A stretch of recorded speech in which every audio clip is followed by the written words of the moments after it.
కుతంత్రాలు నిండిన ప్రచారాలను నమ్మకుండా కూటమి ఐక్యతను కాపాడుకుందాం. రాష్ట్ర ఆర్థిక స్థితి బాగోకపోయినా పథకాల అమలులో ముందుకు వెళ్తున్నాం.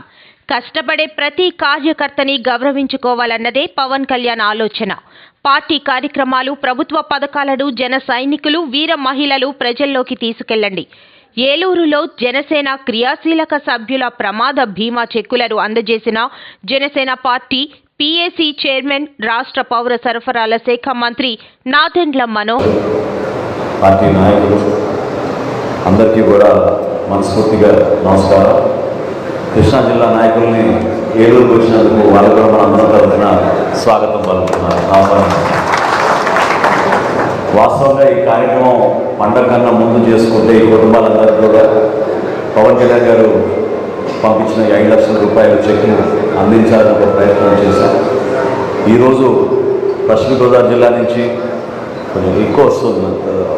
పశ్చిమ గోదావరి జిల్లా నుంచి 10 చెక్కులు 5 లక్షల రూపాయల చొప్పున, అదేవిధంగా 8 ఎన్టీఆర్ జిల్లా నుంచి 1, కృష్ణా జిల్లా నుంచి 9, 18 కుటుంబాలకి మనం ఈ రోజున మన జన సైనికుల్ని మనం కోల్పోయిన సందర్భంగా వాళ్ళకి 5 లక్షల రూపాయలు మన పార్టీ అధ్యక్షులు పవన్ కళ్యాణ్ గారు పంపించిన చెక్కులు వాళ్ళకి అందించడం, ఈరోజు దానికోసం ఈ సమావేశం ఏర్పాటు చేసుకున్నాం.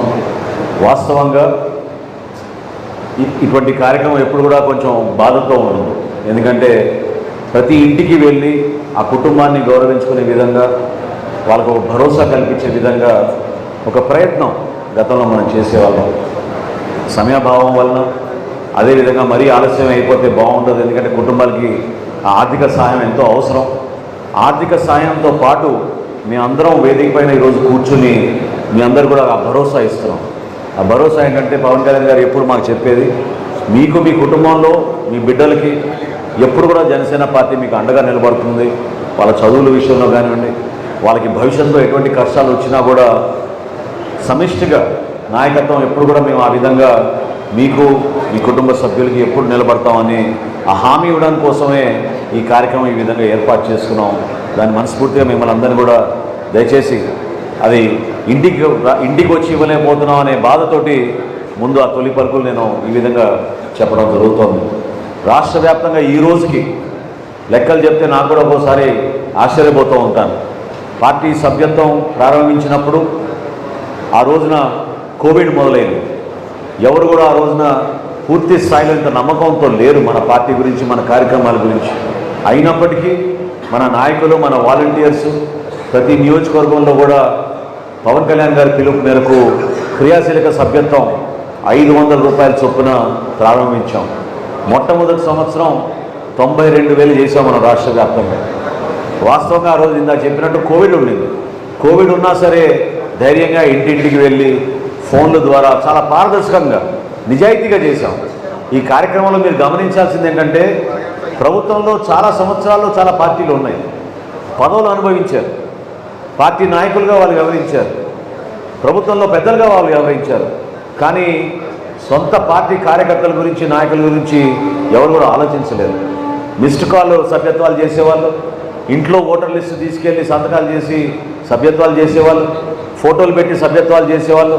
కానీ చేసే ప్రతి కార్యక్రమం పారదర్శకంగా ఉండాలి, చాలా నిజాయితీగా ఉండాలని ఫోన్లో యాప్లు పెట్టి, యాప్ ద్వారానే మనం వాళ్ళ వివరాలు నమోదు చేసుకుని, ఆధార్ కార్డు వివరాలు నమోదు చేసుకుని డైరెక్ట్గా మనం మన కార్యకర్తలకి సమాచారం అందించే విధంగా ఒక కార్యక్రమం చేపట్టాం. ఒక్కసారి మీరు ఆలోచించుకోవాలి. ఎందుకంటే 92,000తో మొదలైన సభ్యత్వం మొన్న జరిగిన కార్యక్రమంలో 11,92,000కి చేరింది మనకి రాష్ట్ర వ్యాప్తంగా. ఎంత అద్భుతంగా మన వాలంటీర్లు పనిచేశారో మీరు ఒకసారి అర్థం చేసుకోండి. కష్టపడ్డారు. ఎందుకంటే ఈరోజు ఇందాక సోదరుడు బాలరాజు గారు అన్నట్టు తన సొంత సోదరుడు వరదలు వచ్చినప్పుడు పాపం ప్రాణాలు కోల్పోయాడు. ఆ కుటుంబానికి మనం పార్టీ పరంగా ఈరోజు మన శాసనసభ్యుడిగా కష్టపడి ఎదిగాడు. అటువంటి కుటుంబానికి మనం పవన్ కళ్యాణ్ గారు పంపించిన 5 లక్షల రూపాయల ఆర్థిక సహాయం మనం అందిస్తున్నామంటే ఏ విధంగా మన ప్రజల్లోకి మన పార్టీ నిలబడిందో, మన వాలంటీర్స్ ఎంత కష్టపడ్డారో, పవన్ కళ్యాణ్ గారి స్ఫూర్తిని తీసుకుని ఈ సుదీర్ఘమైన ప్రయాణం మనం ఏ విధంగా చేయగలిగామో మీ అందరూ కూడా తెలియాలి. నిజంగా జిల్లాల వారీగా మనం చూస్తే రాష్ట్ర వ్యాప్తంగా మనం విస్తరించాం. ప్రతి నియోజకవర్గంలో మనకి జన సైనికుడు ఉన్నాడు. ప్రతి గ్రామంలో పట్టుదలతోటి పార్టీ జెండా ఎదిరేసే మన వీర మహిళలు, మన జన సైనికులు ఎప్పుడు కూడా పార్టీ కోసం నిలబడతారు. వీళ్ళందరినీ కూడా మనం గౌరవించుకోవాలి, గుర్తుపెట్టుకోవాలి. ఎందుకంటే పార్టీ ప్రారంభించినప్పుడు 2014లో పవన్ కళ్యాణ్ గారు వెంట ఉన్నది చాలా తక్కువ మంది. వాళ్ళని కూడా అవమానపరిచారు. పవన్ కళ్యాణ్ గారిని వ్యక్తిగతంగా ఎన్నో మాటలు అన్నారు. ఈ సుదీర్ఘమైన ప్రయాణం సాధ్యమా అన్నారు. ఎందుకంటే చాలామంది ఎవరైతే ఒక నమ్మకంతో ప్రజారాజ్యంలో ప్రారంభించారో వాళ్ళందరూ కూడా రాజకీయ భవిష్యత్తు లేదనే ఆలోచనతో ఆ విధంగా ఆ రోజు విమర్శలు చేశారు. కానీ నిలబడ్డారు. అందరికన్నా ముందు మన వీర మహిళలు నిలబడ్డారు. చాలా ఆవేశంతో పవన్ కళ్యాణ్ గారి నాయకత్వం బలపరచడానికి రాష్ట్ర వ్యాప్తంగా ఎక్కడ ఏ మీటింగ్ జరిగినా కూడా మన జన సైనికులు వాళ్ళు కలిసి పార్టీ జెండా మోసుకుంటూ పార్టీ కార్యక్రమాలను విజయవంతం చేశారు. అనేక కార్యక్రమాలు మనం చేపట్టాం. అది మనకి పదవులతో సంబంధం లేదు. గత 5 సంవత్సరాలు మనం చేసిన పోరాటం ఒకసారి మీరు గుర్తుపెట్టుకుంటే మనం ఈరోజు అధికారంలో వస్తామని చేయలేదు. పవన్ కళ్యాణ్ గారు ఒకటే మాట అన్నారు, విలువతో కూడిన రాజకీయాలు మనం చేద్దాం, నిజాయితీగా ప్రజల పక్షాన్ని నిలబడదాం, ప్రభుత్వాన్ని ప్రశ్నిద్దాం, అనేక సమస్యలపైన మనం సమస్యలనే తీసుకుని మన పోరాటం తప్ప కేవలం పార్టీ పరంగా మనకి ఎన్ని ఓట్లు వస్తే ఏ ప్రాంతాల్లో మనం నిలబడితే గెలుస్తామనే దానిపైనే కాకుండా ప్రజల కోసం నిలబడదాం, సమాజం కోసం నిలబడదామని ఆ కార్యక్రమాలు చేసుకుంటూ వచ్చాం. ఈరోజు గుంతలు లేని రహదారి అని మనం కార్యక్రమం చేస్తున్నాం. ఆ రోజు మనం చేసింది ఏంటి? గుడ్ మార్నింగ్ సీఎం సార్ అని చెప్పి గుంతలు పూడ్చు మహానుభావ అని చెప్పి ఆ రోజున మనం రాష్ట్ర వ్యాప్తంగా ఉన్న దుస్థితిని, దుర్మార్గమైన ఆలోచనతో ప్రభుత్వం ఏ విధంగా రోడ్లను వదిలేసిందో వాటి గురించి మనం ప్రస్తావించి ఆ రోజు మాట్లాడాం. అదేవిధంగా ఇందాక సీన్ గారు చెప్పారు, గతంలో ఊహించని విధంగా రైతులు ఆత్మహత్యలు చేసుకున్నారు. కౌలు రైతులు ప్రత్యేకంగా మొట్టమొదటి కార్యక్రమం మనం చేపట్టింది కౌలు రైతుల కోసం. పవన్ కళ్యాణ్ గారు ఆ రోజు ఉగాది రోజు ప్రకటించి 5 కోట్ల రూపాయలు సొంత డబ్బు ఆయన విరాళంగా ఇచ్చి రాష్ట్ర వ్యాప్తంగా ఎవరైతే పాపం ఆత్మహత్య చేసుకున్నారో ఆ కుటుంబానికి జనసేన పార్టీ నుంచి ₹1,00,000 ఆర్థిక సాయం అందిద్దామని చెప్పి మనం ప్రారంభించాము. ఈ జిల్లాలోనే చింతల్పూడిలో చేసాం కార్యక్రమం, రెండో కార్యక్రమం. మొట్టమొదటి అనంతపురంలో చేసాం, రెండో కార్యక్రమం ఇక్కడ చింతల్పూడిలో చేసాం. చింతల్పూడిలో చేసిన కార్యక్రమంలో ఈ జిల్లాలో 42 మంది ఆత్మహత్య చేసుకున్నారు మన కౌలు రైతులు. అంటే నిజంగా చాలా ఆశ్చర్యం కలిగించింది. ఎందుకంటే అన్నపూర్ణ లాంటి జిల్లాలో కూడా ఇటువంటి దుస్థితి ఉందనేది నిజంగా చాలా బాధ కలిగించింది. ఒక సంఘటన నాకు గుర్తొచ్చింది. ఈ రోజున ఉదయం ఆ రోజు దాదాపు 6:30-7 గంటలకి ఒకరు వచ్చి, నేను హోటల్లో ఉన్నప్పుడు వాళ్ళు తలుపు తట్టి మాకు అన్యాయం జరిగిపోయింది. ఈ తండ్రి గారు గతంలో ఒక గవర్నమెంట్ ఎంప్లాయీ, ఆయన 5 ఎకరాలు మామిడి తోట వేసుకుని కౌలు రైతుగా ఆయన డబ్బులు కట్టలేక ఆత్మహత్య చేసుకున్నారని చెప్పి ఫోటోలో అవన్నీ వివరాలు ఇచ్చారు.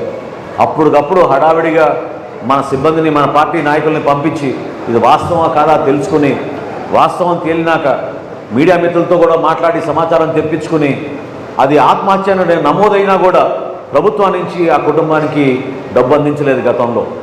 కానీ కేవలం 5-6 గంటల్లోనే ఆ కుటుంబాన్ని మనం చింతలపూడికి తీసుకొచ్చి పవన్ కళ్యాణ్ గారి చేతుల మీదుగా ₹1,00,000 ఆర్థిక సాయం ఆ రోజు ఆ కుటుంబానికి అందించాం. ఆ విధంగా మనం నిలబడ్డాం.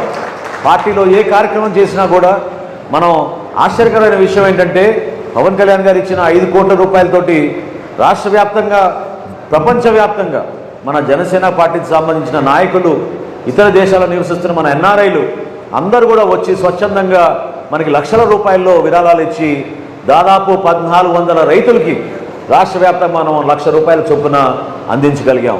అటువంటి కార్యక్రమాలు చేసుకుంటూ మనం ముందుకు వస్తున్న తరుణంలో మీరందరూ చూశారు, ఎన్నికలప్పుడు, స్థానిక సంస్థలప్పుడు ఆ రోజున ఎన్నికలకి దూరం ఉందాం అని ఈ రోజున్న ప్రధాన పార్టీలు ఆలోచించినా కూడా లేదు, ప్రజాస్వామ్యాన్ని రక్షించాలి, ప్రభుత్వాన్ని మనం ప్రశ్నించాలి, ఎన్నికలు వాళ్ళందరూ కూడా ఏకగ్రీవంగా జరిగిపోవాలనే తపనతోటి ముఖ్యమంత్రి గారు దౌర్జన్యంగా ప్రవర్తిస్తున్నాడనే ఆలోచనతోటి ఆ రోజు పవన్ కళ్యాణ్ గారు మన వీర మహిళల్ని, మన యువతని మీరు ధైర్యంగా నామినేషన్లు వేయండి, 10 ఓట్లు వచ్చినా 50 ఓట్లు వచ్చినా దాన్ని పట్టించుకోబాకండి, కానీ ప్రజాస్వామ్యబద్ధంగా ఎన్నికలు జరగాలి, దానికి మీరందరూ కూడా నిలబడండి అని చెప్తే ప్రతి ఎంపీటీసీను, ప్రతి సర్పంచ్, ప్రతి వార్డు మెంబర్ కూడా రాష్ట్ర వ్యాప్తంగా మన జనసేన పార్టీ నుంచి ఆ రోజు అద్భుతంగా మన వాళ్ళు నిలబడ్డారు. చాలామంది ఆ రోజున ఎంపీటీసీలుగా గెలిచారు, సర్పంచ్లుగా గెలిచారు. మహిళలు కొంతమంది అయితే వాళ్ళకి ప్రభుత్వ ఉద్యోగాలు ఉన్నా కూడా